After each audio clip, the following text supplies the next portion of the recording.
గణేష్ విద్యాలయం గాజులమణ్యంలో 8వ తరగతి చదువుతున్నాను. నా తెలుగు పాఠ్య పుస్తకంలోని శతక సౌరభం అనే పాఠ్యంలో కొన్ని పద్య భావాలను చెప్పదలుచుకున్నాను. జననీ జనకులు నిన్నుగని పెంచిన దేవతలటంచు పెనుపగు భక్తి గనుగొని సమువారి గనుపుటే నీకు సౌఖ్యదము విద్యార్థి.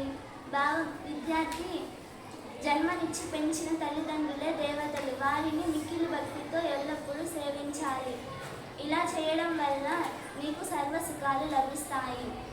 దానము చేయ నీరని ధార్మికుల సంపదలుండి దానే పలయనం బగుట తథ్యము బులుగు నానుగాచిన దాని ఫలంబులురక వృధా పడిపోవ వేయుండి గాలిచే గాననలోన నేమిటికి గాక యభజోముల భాస్కర.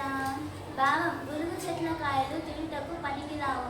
అవి ఎండిపోయి గాలి వలన అడవిలో వృధాగా పడిపోతాయి. అట్లే దానము చేయని మనుషుల సంపద కూడా ఎవరికి ఉపయోగపడక నశించిపోతుంది. గంట కాలము దాగాక గడపకి గాననలోన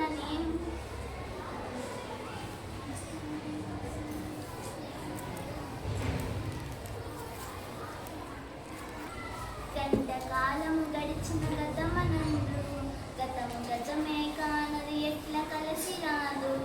గంట కాలము దాగాక గడపకి విద్య నేర్చుకో బ్రతుకంతా వెలిగిపోవు.